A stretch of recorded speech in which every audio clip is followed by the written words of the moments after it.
T-shirts, 2 for $10. Jeans for $15. Shoes, buy one, get one half off. I'd say, yeah, it was a great deal. All of those cheap clothes, well, they're called fast fashion. Inexpensive clothes that you can afford to fill your closet or replace over and over again. I love shopping and I love clothes. Yeah. I have like 1,000 shoes. Everybody does it, right? I mean, everybody buys these cheap clothes. But have you ever wondered how our clothes can be made so cheaply?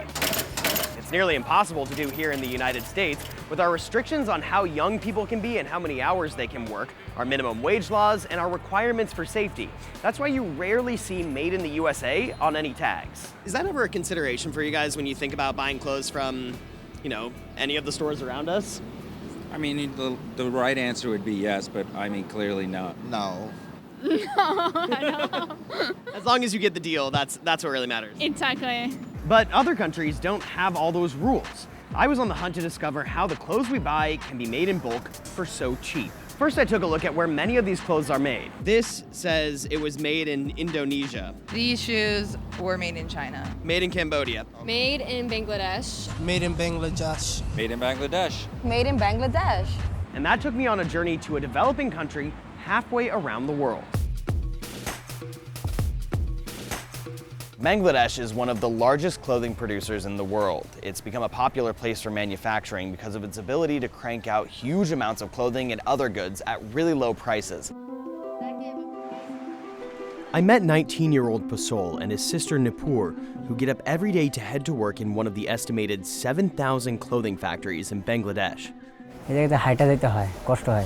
We walk about 5 miles each day to and from work. Yeah, it's rough, but somebody has to do it. Pasol started stitching clothes at 16, dropping out of school because his family needed the money. My father died when I was very young, so I didn't have the chance to have an education. So the only way to make my livelihood is to work. If your clothes say made in Bangladesh, they could have been made by Pasol in one of the poorest countries in the world. Here in Bangladesh, clothing is king. People live on about $1.20 per day, and only a third can read. Bangladesh is the second largest apparel exporter after China. In Bangladesh, garment exports represent 80% of the export economy. Lots of people, cars, and factories. That's all that you see out here. The local markets boast every brand name imaginable. You've probably seen these clothes on a mannequin or online, but a missing button or defective stitch lands it here, where it's sold for next to nothing. Right here you can see 2 Kenneth Cole. Over here is an H&M. Oh, there's 2 H&M right there. Tommy Hilfiger. How much do these go for? How much? $250. These shirts are going for $250 in US dollars.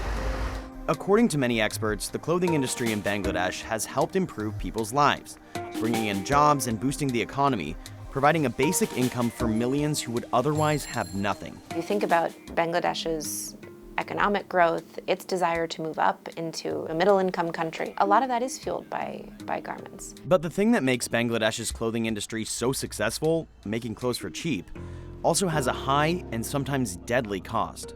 Some companies cut corners to save time and money, like hiring kids who work in poor, even dangerous conditions. When you go into work, do you ever think about the risks involved with working in a clothing factory?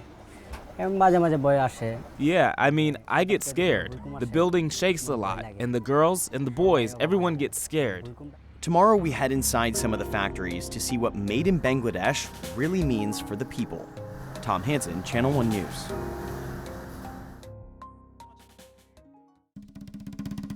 It's almost like this dirty little secret that big brands don't want you to know about. This area kind of seems like the bowels of commercialism. The capital city of Bangladesh, Dhaka, is a center for cheap labor, paying little to workers who slave away for long hours in hazardous conditions. So we're in a leather factory and the conditions here are pretty poor. People aren't working with any kind of protective gloves, no shoes, and they're dealing with chemicals that are bleaching cowhide. It just kind of seems like these people don't even realize they're dealing with toxic chemicals though. The tanneries in Bangladesh export raw leather to fashion companies all over the world, including to some of the places that make your favorite shoes, purses and jackets. Just rods sticking out of the structure of this. It doesn't even really look like the building is finished. But these factories are at the bottom of a totem pole for labor conditions. Toxic if inhaled, harmful if swallowed, causes severe skin burns and eye damage. This is formic acid. There's no way that this is safe for human skin. This toxic dye is dumped onto the side of the roads where people walk barefoot. Basically smells like rotten eggs here, and that's because of all the hydrogen sulfide. Just one example of workers putting themselves in harm's way for the products that often end up in stores around the world. This undercover video shows a factory where workers are crammed into narrow workspaces with poor lighting and ventilation. Exits are blocked by boxes and boxes of clothing, and there are no fire extinguishers. Another major safety hazard is something called a shared factory, when a bunch of small factories are stacked on top of each other in order to keep up with demand. Over time, this can lead to a collapse, something that caught global attention back in 2013. There was one gigantic shake, and after that, I don't remember anything. I lost consciousness, and then I remember a giant pillar falling on me. 4 years ago, this week, Rana Plaza, a large clothing factory in Bangladesh, collapsed, burying its workers and marking one of the worst industrial accidents in history. Yanur was working there. She was 12 years old at the time. I was taken to a hospital, and I kept asking, "Where's Mom? Where's Mom?" A doctor finally told me my mother was gone. She was killed in the factory. More than 1,000 people were crushed to death that day. On top of losing her mother, Yanur had to relearn how to walk. I honestly wonder what mistakes I made earlier to deserve this. Why is God punishing me like this? And I don't know when I'll be able to walk on my own legs. And until I'm independent, I don't know how I'll be able to go on with my own life. I miss my family. I'm sorry for your loss.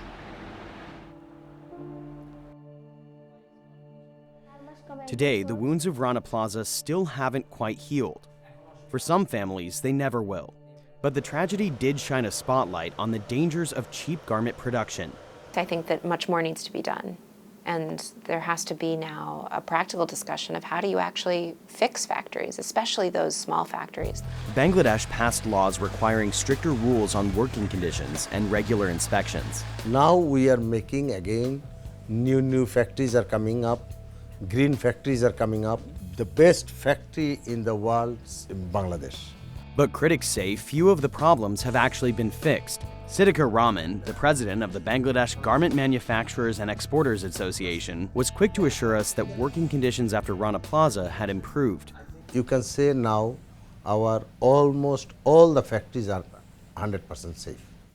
We were able to find factories here that had safety issues, like this shared factory that was still up and running. The owner says that since the Rana Plaza disaster, his business has been hit hard. Major global brands like H&M have withdrawn orders from factories like his because of a push from labor rights groups to get shoppers like you to boycott and stop buying brands that use unsafe factories, factories that pay low wages, or ones that hire people under the age of 18. My question is it your solution like boycotting my product? You can bring the change. Well, a lot of people... Is it the only way? A lot of people would say yes. A lot of people boycotting this, what will happen? Okay, the factory will be closed. Factory will be stop supplying now. What will happen? We'll get very nothing. This can be, foolish way. This cannot be the only option. And it has forced him to consider building a brand new factory that's safer, a shift many factory owners are dealing with. There is everywhere factories, the shirt factories, the knit factories, the sweater factories. This factory owner was proud to show us his state-of-the-art mega factory. It only employs about 800 people right now, but when it's finished, it will have more than 4,500 workers. We have followed the international regulations, all the standards, labor laws, everything to make these factories. While these changes might make workers safer and better paid, there is a downside. The rules also make the clothing more expensive to manufacture. So some companies have moved their operations to countries with no regulations and even cheaper labor. And so starts the same cycle in another country to feed our fast fashion addiction. Tom Hansen, Channel One News.